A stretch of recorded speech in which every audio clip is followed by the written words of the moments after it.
Heading डालें experiments of Faraday and Henry. Last class में मैंने आपको बताया होगा कि फ्लक्स क्या होता है और इलेक्ट्रोमैग्नेटिक इंडक्शन का क्या मतलब है। ये लास्ट क्लास में मैंने आपको पढ़ा दिया था। अभी एक्सपेरिमेंट ऑफ फैराडे और हेनरी के अंदर लिखना स्टार्ट करिए। The discovery and understanding of electromagnetic induction are based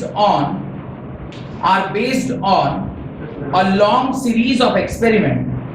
The discovery and understanding of electromagnetic induction are based on a long series of experiments carried out by Faraday and Henry. Faraday और Henry के द्वारा कई सारे experiment की मदद से हमें पता चला कि इलेक्ट्रोमैग्नेटिक इंडक्शन क्या है। The discovery and understanding of electromagnetic induction are based on the long series of experiments carried out by Faraday and Henry. Paragraph change. It is the relative motion between the magnet and the closed coil. It is the relative motion between the magnet and the closed coil. Word relative motion को underline कर लीजिए। Relative motion को underline कर दीजिए। It is the relative motion between the magnet and the closed coil which is responsible for generation of induction of electric current in the coil. It is the relative motion between the magnet and closed coil which is responsible for generation or induction of electric current in the coil. तो coil के अंदर जो generation हो रहा है electric current, उसके लिए अगर कोई रिस्पांसिबल है तो वो क्या है? Relative motion. It is not the simple motion, it is relative motion. क्या है इसका मतलब मैं बताता हूं आपको। पैराग्राफ चेंज कर लीजिए। Whenever magnetic field linked with a closed coil changes, whenever magnetic field linked with a closed coil changes, an EMF is induced. Whenever magnetic field linked with a closed coil changes, an EMF is induced in the coil, which is called as induced EMF. Which is called as induced EMF. तो क्या कह रहे हैं भाई साहब? ये जो Henry और फैराडे हैं, इन्होंने कुछ सीरीज ऑफ एक्सपेरिमेंट किया और रिलेटिव मोशन का जो मतलब है वो भी मैं आपको समझाता हूं। उसमें फर्स्ट जो एक्सपेरिमेंट है उसको पहले हम लोग समझते हैं, फिर उसके बारे में लिखेंगे। उसके बाद धीरे धीरे एक एक करके सारा एक्सपेरिमेंट जो लोगों ने किया है उसको समझते हैं और फिर कंक्लूड करेंगे कि क्या रिलेटिव मोशन क्या है। पहला जो एक्सपेरिमेंट था उन्होंने किनके बीच में किया? एक सोलेनॉइड और उसके साथ साथ वहां पे क्या लिया उन्होंने? एक मैग्नेट लिया। एक सोलेनॉइड और एक मैग्नेट इस प्रकार से उन्होंने लिया। जहां पे सोलेनॉइड लिया वहां पे उन्होंने क्या किया? इस प्रकार से उसे बैटरी से जोड़ा और बैटरी से जोड़ने के बाद वहां पे एक स्विच डाला और जैसे ही एक सोलेनॉइड को आप बैटरी के साथ कनेक्ट करके स्विच ऑन करेंगे, उसके अंदर क्या होगा? जरूर कोई ना कोई करंट उसके अंदर क्या करने लग जाएगा? बहने लग जाएगा। करंट के बहने से, इस प्रकार से जो करंट बह रहा है, इसके बहने से यहाँ पे क्या होगा? यहाँ पे कुछ ना कुछ मैग्नेटिक फील्ड लाइंस डेवलप होंगी। मैग्नेटिक फील्ड लाइंस डेवलप होंगी। अब अगर वहां पे कोई मैग्नेटिक फील्ड लाइंस डेवलप हो रही हैं तो इसके साथ अगर आप इसके ठीक बगल में एक और इसी प्रकार का सोलेनॉइड बना दें, इसके ठीक बगल में आप इसी प्रकार का एक और सोलेनॉइड बना दें और उसमें आप क्या करें? एक गैल्वेनोमीटर आप पुट कर दें। गैल्वेनोमीटर क्या करेगा? गैल्वेनोमीटर अगर उसके अंदर कोई डिफ्लेक्शन हुआ तो उस डिफ्लेक्शन को वो डिटेक्ट करके आपको बताएगा कि उसके अंदर क्या फ्लो कर रहा है? करंट फ्लो कर रहा है। और इस प्रकार से ये जो सोलेनॉइड है उसको हमने इस प्रकार से इसके बगल में बना दिया। अब ये जैसे ही सोलेनॉइड को आपने स्विच ऑन किया, यहां से कुछ मैग्नेटिक फील्ड लाइंस पैदा होने स्टार्ट हो गई। ये मैग्नेटिक फील्ड लाइंस यहां से पैदा हुई होंगी और वो इस प्रकार से कुछ मैग्नेटिक फील्ड लाइंस यहां से पैदा हुई होंगी। अब ये जो मैग्नेटिक फील्ड लाइंस है, ये field lines, magnetic field lines, ये इस प्रकार से बहुत सारी फील्ड लाइंस जो है वो ऐसे जारी होंगी, बहुत सारी फील्ड लाइंस इस प्रकार से ऐसे दिख रही होंगी। ये ऐसे बहुत सारी मैग्नेटिक फील्ड लाइंस है। अब इस सोलेनॉइड को आप किसकी तरफ मूव करा रहे हैं? इस सोलेनॉइड को आप उस पर्टिकुलर सोलेनॉइड की तरफ क्या कर रहे हैं? मूव कर रहे हैं। इसको आप इस तरफ मूव कर रहे हैं। जब आप इसको इस तरफ मूव कर रहे हैं तो ये जो आपका कॉइल है, इस कॉइल से मैग्नेटिक फील्ड लाइंस क्या होंगी? चेंज करेंगी। पहले अभी यहां से कोई भी मैग्नेटिक फील्ड लाइन नहीं जा पा रहा है। जैसे ही आप इसको करीब लेके आएंगे तो ये सपोज करिए थोड़ा देर के लिए इसके करीब आ गया, ये जो फील्ड लाइंस अभी बाहर से चली जा रही हैं वो इसके अंदर से होकर निकलना स्टार्ट करेगी और इस कॉइल में मैग्नेटिक फील्ड पहले कुछ नहीं था, बाद में मैग्नेटिक फील्ड लाइन इसके थ्रू जाने लग गया और जैसे ही मैग्नेटिक फील्ड लाइन इसकी वजह से, इसके उसके पास आने की वजह से इसके अंदर से मैग्नेटिक फील्ड लाइंस क्रॉस करने लग गए, तो यहां पर क्या देखा गया?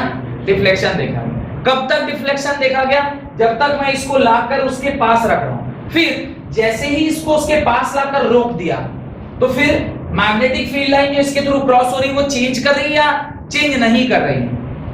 अगर इसको रोक देंगे, इन दोनों को पास लाकर ऐसे रोक देंगे, रोकने के बाद भी क्या मैग्नेटिक फील्ड लाइन चेंज करेगा? नहीं, उसके बाद चेंज नहीं करेगा। तो फिर देखा गया यहाँ पे कोई डिफ्लेक्शन नहीं है। फिर हमने क्या किया? इसको पीछे की ओर खींचा। जब इसको पीछे की ओर खींच रहे थे तो आगे की ओर जब खींच रहे थे तो सपोज करिए इसमें मैग्नेटिक डिफ्लेक्शन इस तरफ था, जब उसको पीछे की ओर खींचना स्टार्ट किए तो देखा कि उसमें डिफ्लेक्शन किस तरफ आ गया? एग्जैक्टली उसके अपोजिट डायरेक्शन में। अभी हम ये नहीं डिसाइड कर रहे हैं कि किस तरफ गया, उधर गया कि इधर गया, ये अभी नहीं डिसाइड कर रहे। अभी सिर्फ ये सीख रहे हैं कि जब एक सोलेनॉइड को दूसरे सोलेनॉइड के प्रेजेंस में आप इस तरह से आगे लेके गए तो वहां पे एक डिफ्लेक्शन दिखाई दिया। जब तक ये मूवमेंट कर रहा था तब तक वहां पे डिफ्लेक्शन था, रुक गया, डिफ्लेक्शन जीरो हो गई और फिर जब वापस लेकर आ रहे थे तो डिफ्लेक्शन तो हुई पर एग्जैक्टली किस डायरेक्शन में हुई? अपोजिट डायरेक्शन में। ये आपका पहला एक्सपेरिमेंट जिसमें उन्होंने इस तरह से चेंज किया।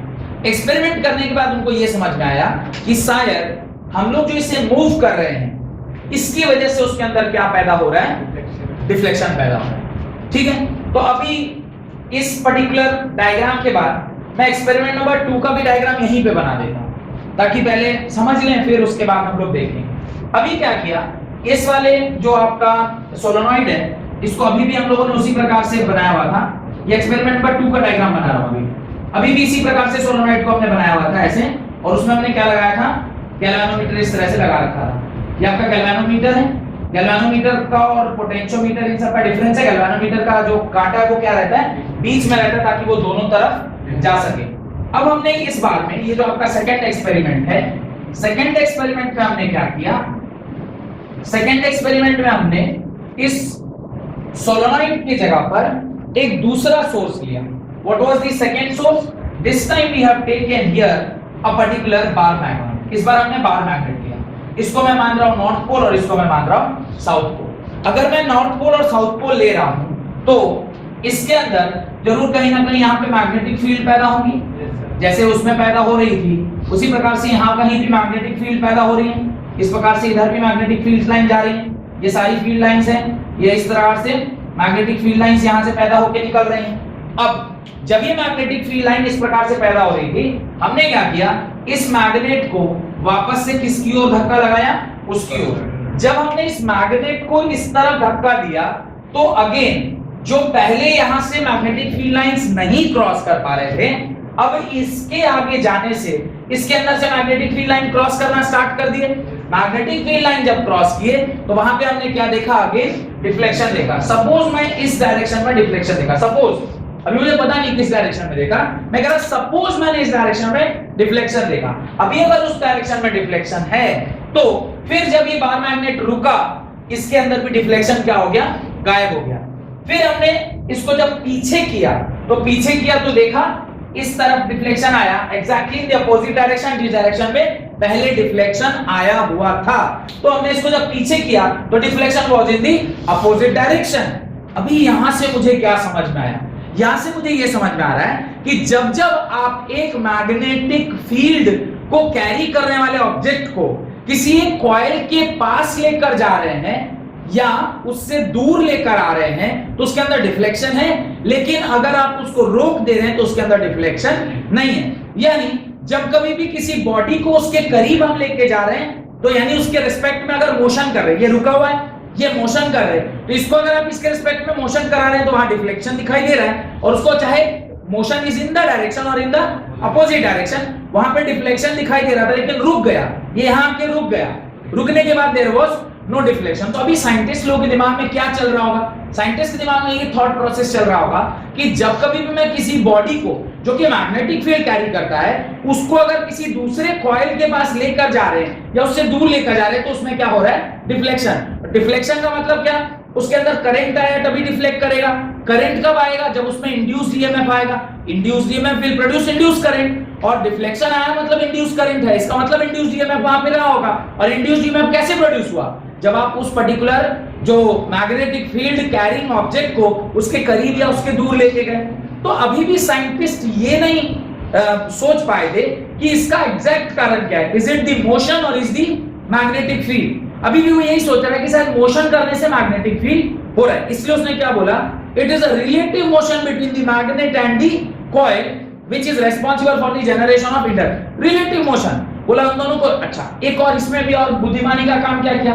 ये लोग फंसे कब? ये लोग फंसे कब? ये लोग तब फंस गए, मान लीजिए इसको 2 मीटर की स्पीड से लेके जा रहे हैं, उसको भी 2 मीटर के स्पीड से, दोनों को एक साथ आगे लेके गए, तभी तो मोशन हो रहा था, पर वहां पे डिफ्लेक्शन नहीं दिखाई दिया।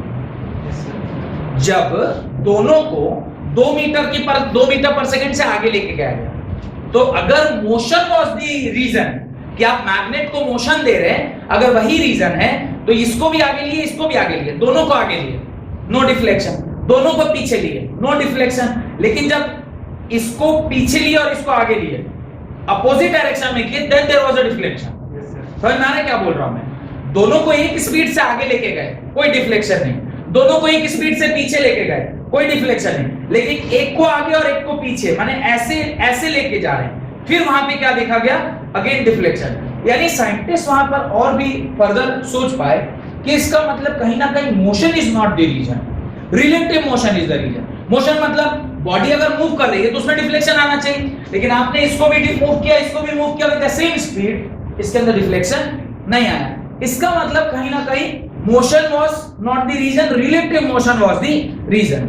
अब जब रिलेटिव मोशन आ गया तो एक केस ऐसा जो कि थर्ड एक्सपेरिमेंट है वो प्रूव कर देगा कि even relative motion is not the reason, कुछ और रीजन है। और उससे पहले हम लोगों को ये जो 2 डायग्राम मैंने बनाया है इसको पहले आपको क्या करना चाहिए? लिख लेना चाहिए। Right, experiment number 1। Experiment number 1, current induced by a current. current induced by a current induced by a current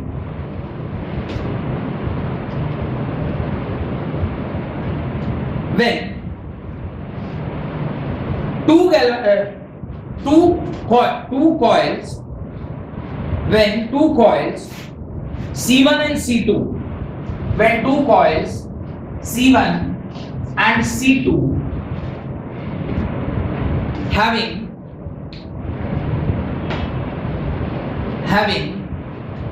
battery and galvanometer attached to it respectively, having battery and galvanometer attached to it respectively, are taken such that coil C2 is at rest, coil C2 is at rest, and coil C1 is either moving towards it, coil C2 is at rest and coil C1 is either moving towards it or moving away from it, either moving towards it or moving away from it, or moving away from it. या तो उसके तरफ जा रहा था या उससे दूर जा रहा था. There was a deflection. There was a deflection in the coil. There was a deflection in the coil in opposite direction. In opposite direction when the coil was moved towards and away. In opposite direction when the coil was moved towards and away. तो opposite direction में थे. अभी मुझे पता नहीं कि left था कि राइट था, ये अभी मुझे नहीं पता. Towards and away from it. And away from it, उसकी तरफ जा रहा था या उससे दूर जा रहा था, तो देयर वाज अ डिफ्लेक्शन. वहां पे क्या देखा गया? डिफ्लेक्शन देखा गया. ये बात समझ में आ गई कि वहां पे एक डिफ्लेक्शन आया. कब? जब इसको इसके करीब ला रहे थे या इसको इसके दूर लेकर जा रहे थे. यहां तक किसी को कोई डाउट नहीं? अब यहां से हमने क्या कंक्लूड किया? राइट, द डिफ्लेक्शन, उसी में आगे लिखे, the deflection last as long as, the deflection last as long as the C1 was moving with respect to C2. As long as the C1 was moving with respect to C2. C1 was moving with respect to C2. तो C1 move करके C2 के respect में जितने देर तक move कर रहा था उतने ही देर वहां पर क्या देखा गया? डिफ्लेक्शन. उसके बाद देयर वाज नो डिफ्लेक्शन. लिखिए व्हेन, फुल स्टॉप देखिए, when C1 comes to rest या came to rest, when C1 came to rest there was no deflection in the galvanometer. There was no deflection in the galvanometer. और यहां पे हमने क्या देखा? एक करंट कैरिंग कॉइल एक दूसरे सर्किट में या एक दूसरे कॉइल में करंट को इंड्यूस कर दिया. तो करंट ने करंट इंड्यूस किया, इसीलिए आपने लिखा है second experiment is current induced by a current. उसके नीचे आप सिर्फ ऊपर वाला डायग्राम बनाइए, सिर्फ ऊपर वाला डायग्राम. एक्सपेरिमेंट 1 का डायग्राम आपने बना लिया है. एक्सपेरिमेंट 2 के बारे में लिखिए. Right, when a coil connected with galvanometer, when a coil connected with galvanometer is kept in presence of a magnet, a bar magnet, kept in presence of a bar magnet, and the bar magnet is moving towards or away from it, and the bar magnet is moving towards or away from it, it means coil, towards or away from the coil, a deflection in the galvanometer is observed. When a bar magnet is moving towards or away from the coil, the deflection in the galvanometer is observed. The deflection in the galvanometer is observed. Therefore, relative motion between the magnet and the coil generates. Therefore, relative motion between the magnet and the coil generates electrical current in the coil. Therefore, relative motion between the magnet and the coil generates electric current in the coil. So the current generated is called induced current. Therefore, the relative motion between the magnet and the coil generates electric current in the coil. So the current generated is called induced current. So the current generated is called induced current. ये जो current इसके movement से हुआ है इसीलिए इसको हम लोग इंड्यूस करंट बोलते हैं.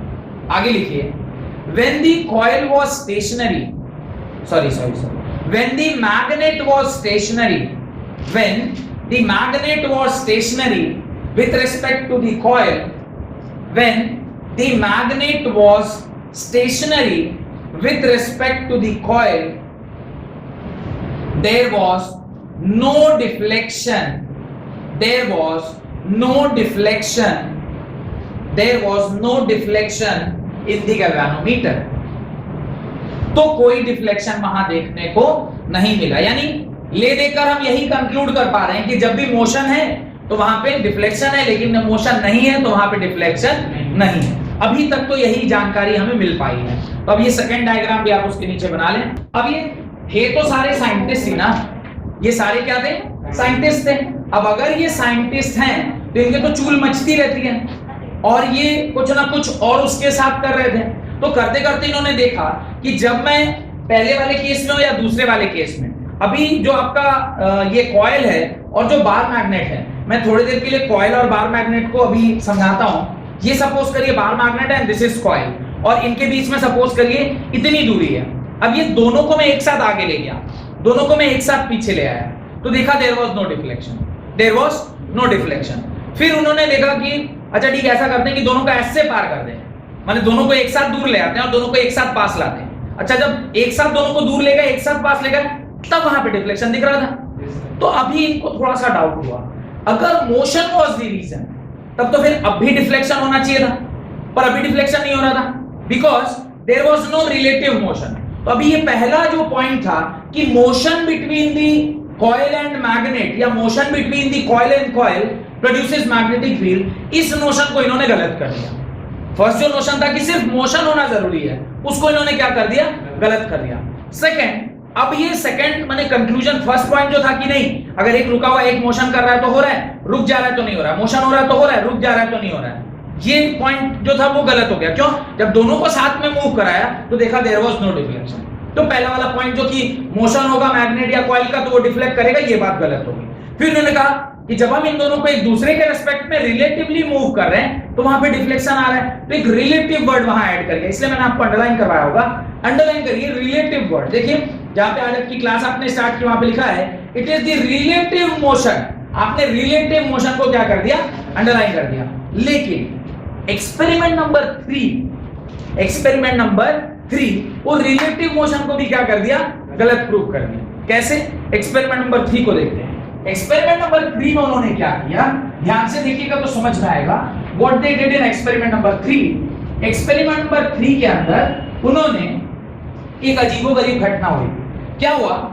वो दोनों बार मैग्नेट ऐसे रखे हुए थे, ये आपका पहला वाला कॉइल था, जिस कॉइल में आपने क्या लगाया हुआ था? जिस कॉइल में आपने बैटरी लगाई हुई थी, और उस बैटरी, ये भी एक्सीडेंटली हुआ। This also took place accidentally, हम लोग के साथ नहीं हो रहा है, इसलिए हम लोग साइंटिस्ट ही कह रहे हैं, उन लोगों के साथ हुआ इसलिए वो साइंटिस्ट कह रहे हैं। और दूसरा वाला जो कॉइल था वो एग्जैक्टली उसी तरह का, जो पहला एक्सपेरिमेंट का सेटअप था वही उस प्रकार से वहां पे क्या रखा हुआ था।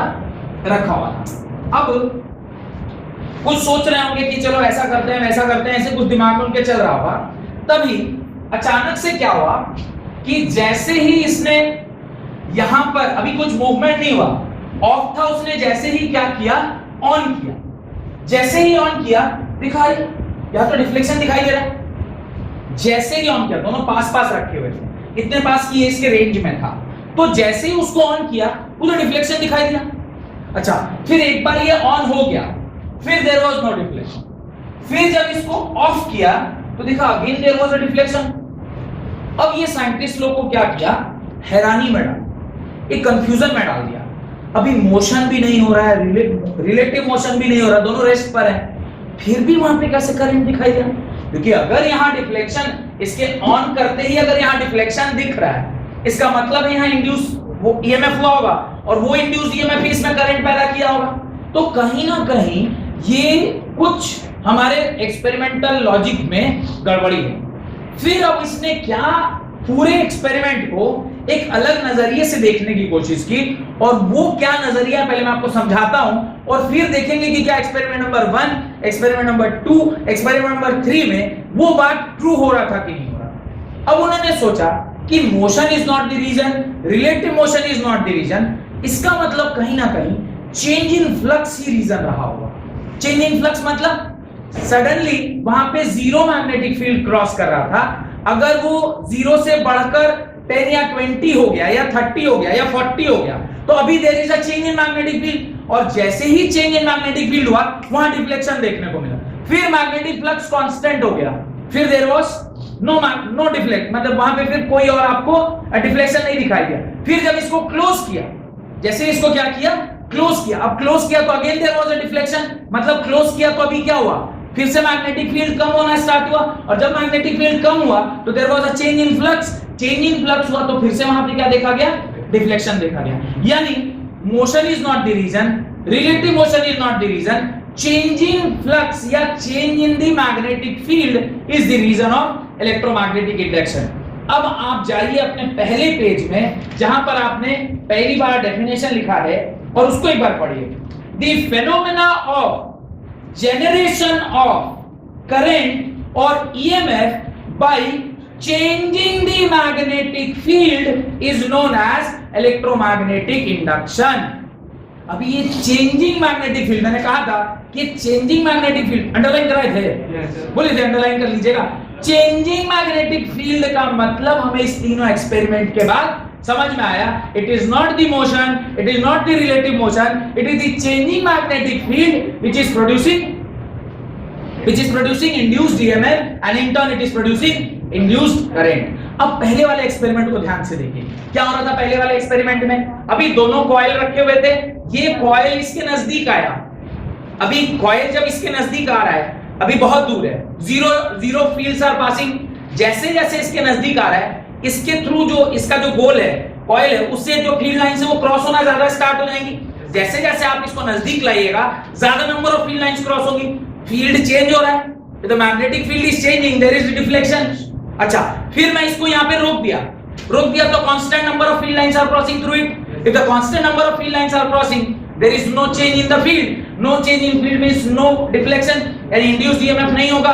फिर अब इसको हम क्या कर रहे हैं, पीछे ले जा रहे हैं, तो अभी यहाँ पे ज्यादा था, अब धीरे धीरे आप उसको क्या कर रहे हैं, कम कर रहे हैं, अब कम कर रहे हैं तो अगेन यू आर डिक्रीजिंग, माने चेंज कर रहे हैं, चेंज करेंगे तो फिर डिफ्लेक्शन होगा, फिर डिफ्लेक्शन हुआ, फिर जाके रोक दिया, अगेन डिफ्लेक्शन वाज जीरो। अभी क्लियर हुआ। सेकंड एक्सपेरिमेंट को आइए, सेकंड एक्सपेरिमेंट में भी क्या किए, this is the coil and this is the bar magnet.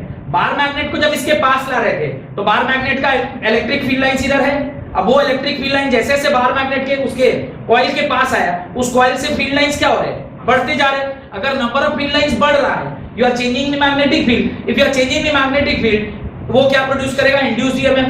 अब लाके यहां पे रोक दिए, क्या फील्ड लाइन चेंज कर रहा है, फील्ड लाइन चेंज नहीं कर रहा। If the field line is not changing, induced EMF produce नहीं होगा। फिर जब आप इसको पीछे लेके जा रहे हैं, again you are changing the magnetic field, magnetic field change हुआ तो फिर से उसमें इंड्यूस्ड ईएमएफ और फिर से डिफ्लेक्शन देखने को मिला। Second experiment.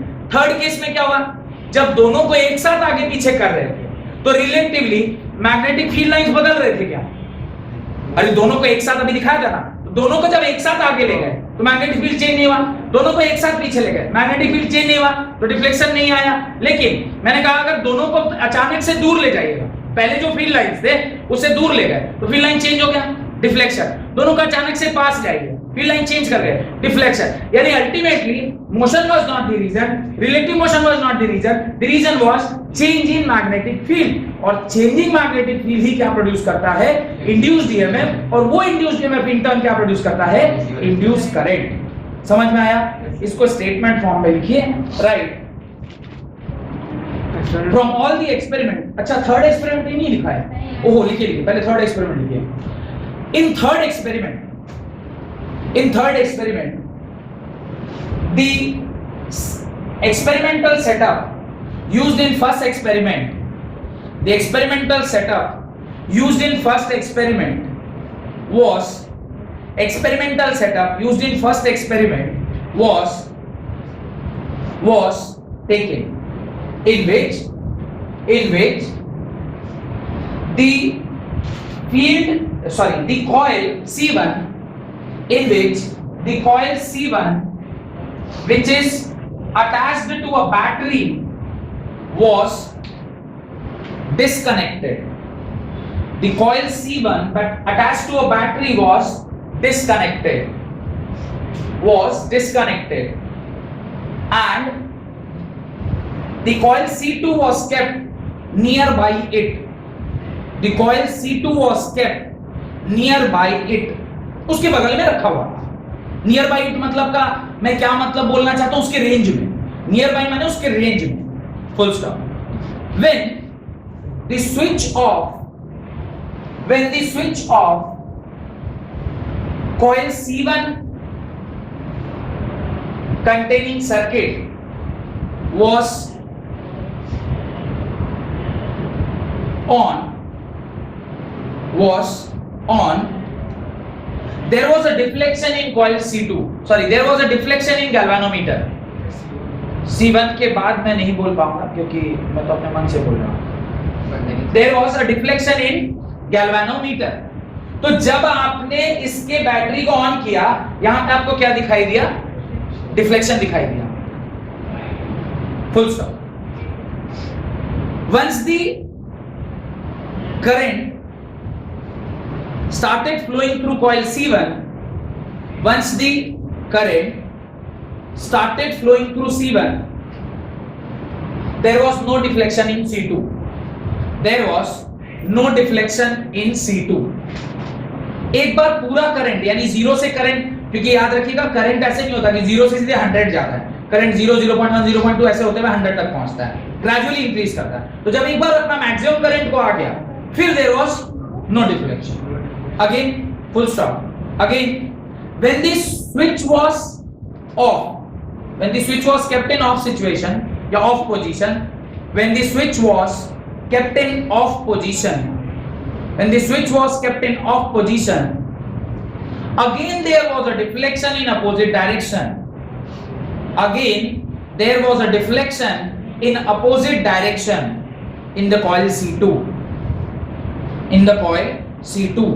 again वहां पे क्या देखने को मिला, मुझे डिफ्लेक्शन देखने को मिला, किस कॉइल में, C2 कॉइल में। इससे मुझे क्या पता चला, इससे मुझे पता चला कि ना मोशन कारण है ना रिलेटिव मोशन कारण है, it is simply the changing magnetic field. Changing magnetic field he induced EMF पैदा करता है, और इंड्यूस्ड ईएमएफ ही क्या पैदा करता है, इंड्यूस्ड करंट। लिखे in all the experiment, paragraph change करके, in all the above experiment observations, in all the above experiment observations led us to the conclusion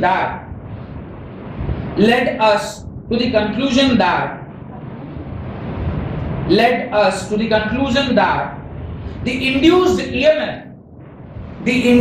EMF appears in a coil whenever the induced EMF appears in the coil whenever the amount of magnetic flux linked with the coil changes,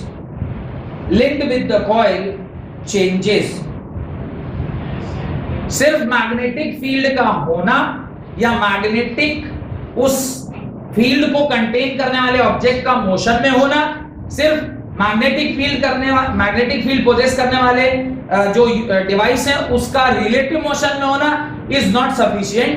ultimately मेरे को क्या change होना चाहिए, magnetic flux change होना चाहिए, और change in magnetic flux ही क्या पैदा करती है, इंड्यूस्ड ईएमएफ पैदा करती है। अगर आपका एग्जाम सब्जेक्टिव हो रहा होता तो ये 5 नंबर का क्वेश्चन पूछा जाता है ईएमआई चैप्टर से। ये एकदम पक्का सवाल है कि पूरा एक्सपेरिमेंट करके आपको दिखाइए, पहला एक्सपेरिमेंट, दूसरा एक्सपेरिमेंट, तीसरा एक्सपेरिमेंट, और प्रूफ करना पड़ता है कि change in flux is the reason for the induced EMF. ये पूरा 5 नंबर का एक क्वेश्चन आता था, लेकिन इस साल तो आपको ईएमआई वो जो है ऑब्जेक्टिव में आ गया है। तो यहाँ पे फिर क्या पूछेगा, तो आपने पहले एक्सपेरिमेंट से क्या कंक्लूड किया, दूसरे एक्सपेरिमेंट से क्या कंक्लूड किया, तीसरे एक्सपेरिमेंट से क्या कंक्लूड किया, एंड सो ऑन। अच्छा, फर्स्ट एक्सपेरिमेंट के बगल में मैंने लिखा था current induced by a current, second experiment के बगल में लिखिए current induced by a magnet, second experiment के बगल में लिखिए current induced by a magnet, और थर्ड एक्सपेरिमेंट के बगल में लिखिए current induced by changing current. Third experiment के बगल में लिखिए current induced by changing current, यानी चेंजिंग करंट जो है वो करंट को क्या कर रहा है, इंड्यूस कर रहा है। नोट डालकर बिल्कुल लास्ट में एक बात लिखिए इस पूरे एक्सपेरिमेंट के बाहर, right, presence of magnetic flux is not enough. Note डालकर लिखिए presence of magnetic flux is not enough सिर्फ मैग्नेटिक फ्लक्स का होना आप इंड्यूस्ड ईएमएफ पैदा कर लेंगे उसका प्रमाण नहीं है। Presence of magnetic flux is not enough, full stop. The amount of magnetic flux linked, the amount of magnetic flux linked with the coil must change. The amount of magnetic flux linked with the coil must change in order to produce an induced EMF in the coil. The amount of magnetic flux linked with the coil must change in order to produce an induced EMF in the coil. In the coil. Full stop. ये diagram आप उसमें बना लीजिए। हम लोगों ने already सारा experiment देख लिया और एक्सपेरिमेंट को देखने के बाद मुझे ये समझ में आ गया कि जब कभी भी किसी सर्किट में आपका करंट इंड्यूस होगा तो वो किसकी वजह से होगा, जब आपके उसके अंदर मैग्नेटिक फ्लक्स को आप क्या कर देंगे, चेंज कर देंगे। ये चेंज कितना, चेंज में कितना मैग्नेटिक फ्लक्स इंड्यूस होगा इसका कोई हिसाब लगा। अभी कहा कि change in magnetic field produces induced EMF, कितना चेंज इन मैग्नेटिक प्रोड्यूसेस कितना ईएमएफ, क्वांटिफिकेशन नहीं हुआ। तो फैराडे ने क्या किया, इसको क्वांटिफाई किया, एक लॉ दिया, इतना change in magnetic flux per unit time will give इतना चेंज इन दी, तो वो पूरा क्वांटिफिकेशन आया और उसके बाद एक फार्मूला बना के आपको दे दिया कि जब जब इंड्यूस्ड ईएमएफ निकालना है तो आप इस फार्मूला को यूज करिए, आपको इंड्यूस्ड ईएमएफ कितना हुआ पता चल जाएगा। Got it? लिखिए, Faraday's law of electromagnetic induction, Faraday law of electromagnetic induction. तो इलेक्ट्रोमैग्नेटिक इंडक्शन का जो बहुत महत्वपूर्ण लॉ वो किसने दिया, फैराडे ने दिया। लिखिए, the two laws of electromagnetic induction given by Faraday are, the two law of electromagnetic induction given by Faraday are, point number 1, Faraday's first law। लिखिए, Faraday's point number 1, Faraday's first law। क्या कहते हैं Faraday? Faraday ने अभी जो आपने conclude किया उसको अपने क्या के फॉर्म में लिख दिया, लॉ के फॉर्म में। क्यों? लॉ अगर किसी चीज को हम बना देते हैं तो it is abided bye all, उसके बाद वो हर परिस्थिति में ट्रू होगा, इसलिए हम उसको लॉ बनाते हैं। कोई भी यूनिवर्सल लॉ जो है, जैसे ग्रेविटेशनल लॉ किसी भी ऑब्जेक्ट के ऊपर ट्रू है, जैसे कूलम्स लॉ किसी भी चार्ज के ऊपर ट्रू है, ऐसे ही किसी भी मैग्नेट के ऊपर ये क्या है, ट्रू है। तो इसको हमने क्या बना दिया, लॉ बना दिया। लिखिए, whenever the amount of magnetic flux, whenever the amount of magnetic flux linked with the circuit changes, whenever the amount of magnetic flux linked with the circuit changes, an induced EMF, an EMF is induced, sorry, an EMF is induced whenever the amount of magnetic flux linked with the circuit changes, an EMF is induced in the circuit, an EMF is induced in the circuit, or it can also be stated as, or it can also be stated as, an EMF is induced in a circuit. It can also be stated as, an EMF is induced in a circuit when the magnetic flux linked with it changes. An EMF is induced in the circuit when the magnetic flux linked with the current linked with the circuit changes। दो definition है। पहला definition है, whenever the amount of magnetic flux linked with the circuit changes, an EMF is induced in a circuit, or it can also be stated as, an EMF is induced in a circuit whenever an magnetic flux linked with the circuit changes। दोनों का मतलब एक ही है। The SI unit of induced EMF is volt। The SI unit of induced EMF is volt। induced EMF का भी जो unit है वो भी क्या होता है, वोल्ट होता है। अरे ऊपर वाला स्टेटमेंट को दोबारा वही लिखा हुआ है, इसमें डाउट क्या हो रहा है मैं समझ नहीं पा रहा हूँ। An EMF is induced in a circuit when the magnetic flux linked with the circuit changes। तो लाइन अब याद हो जानी चाहिए यार कि जब magnetic flux linked with the circuit change करेगा तो इंड्यूस होगा उसके अंदर EMF, या इंड्यूस्ड EMF होगा तो मैग्नेटिक फ्लक्स चेंज करेगा। एक ही बात को 3 बार इंग्लिश में बोल रहे हैं, आप हर बार पूछ रहे हैं क्या बोल रहा है सर बताइए। हाँ, फिर से एक बार बोल दीजिए, लग रहा था मुझे। मैं पूरा स्टेटमेंट एक बार पढ़ देता हूँ। Whenever the amount of magnetic flux linked with the circuit changes and EMF is induced in the circuit। ये पहला पार्ट हो गया।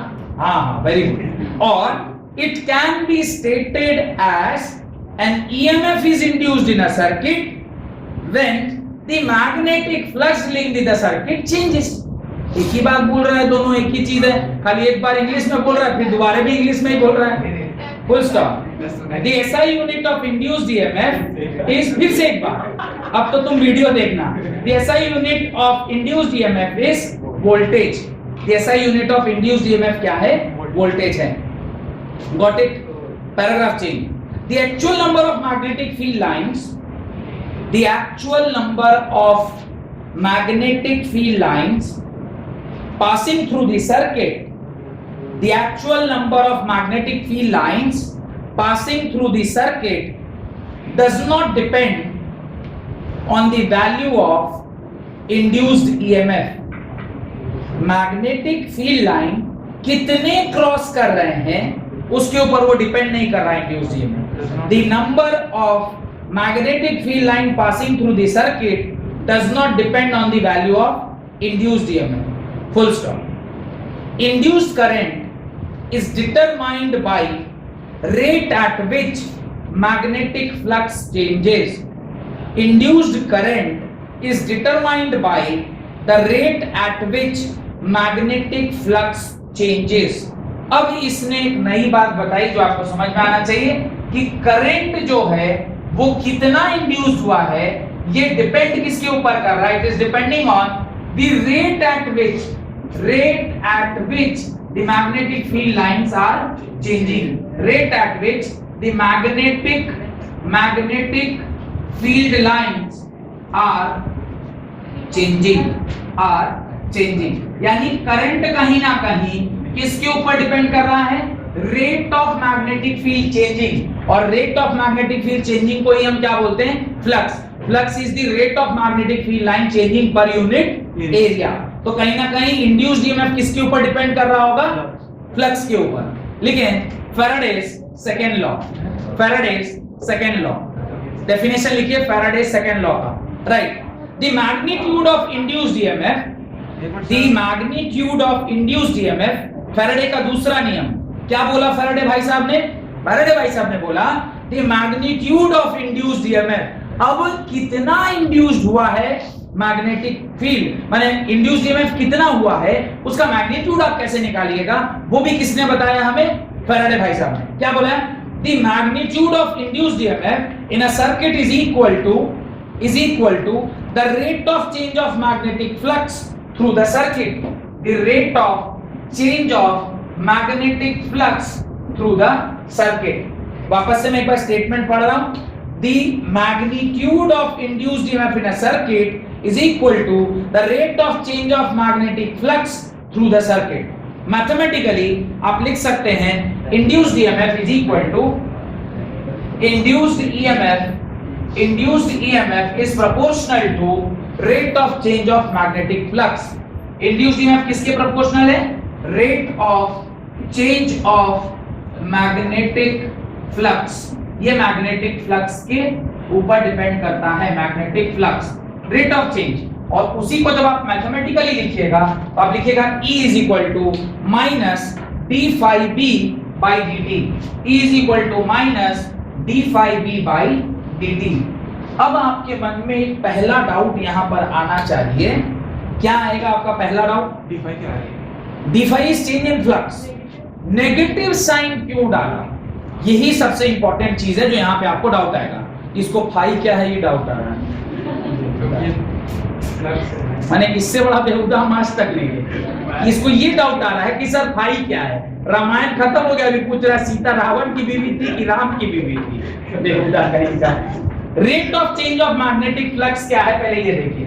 Rate of change of magnetic flux, rate of change of magnetic flux का मतलब होता है change in magnetic flux का मतलब होता है phi2 minus phi1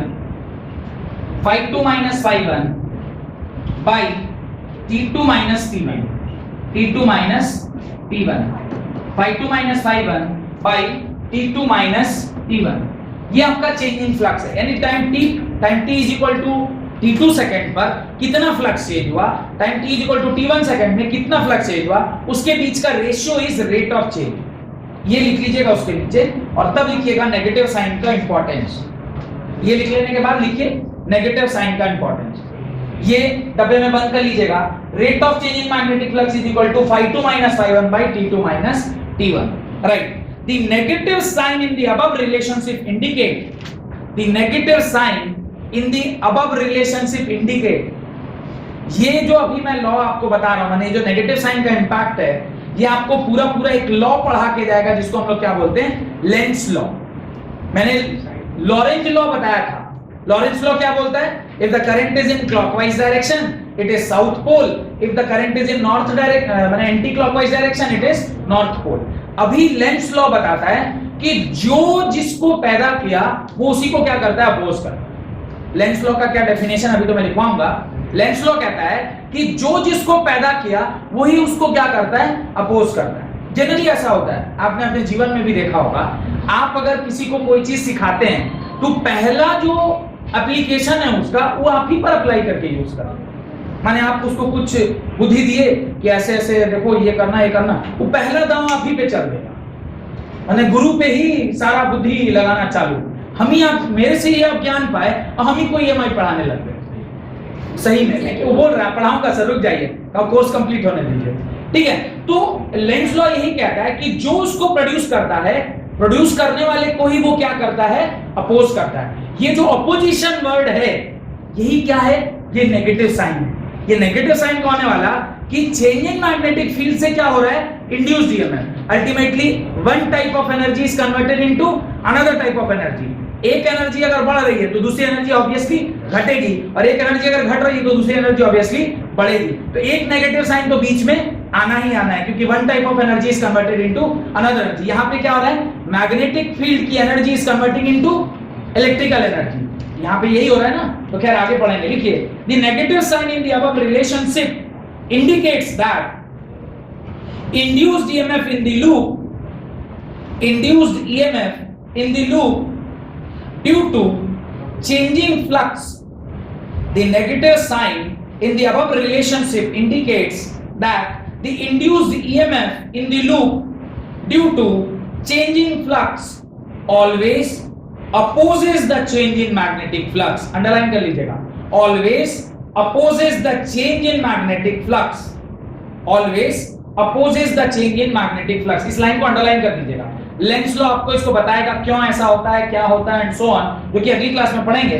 पर अभी ये जानना जरूरी है कि अपोजिशन की वजह से यहाँ पे क्या आया, n नंबर ऑफ वो जो माइनस n है। In other words, full stop देखिए, in other words the direction of induced EMF, the direction of induced EMF is such that, the direction of induced EMF is such that it always opposes, the direction of induced EMF is such that it always opposes the change in magnetic flux linked with the circuit।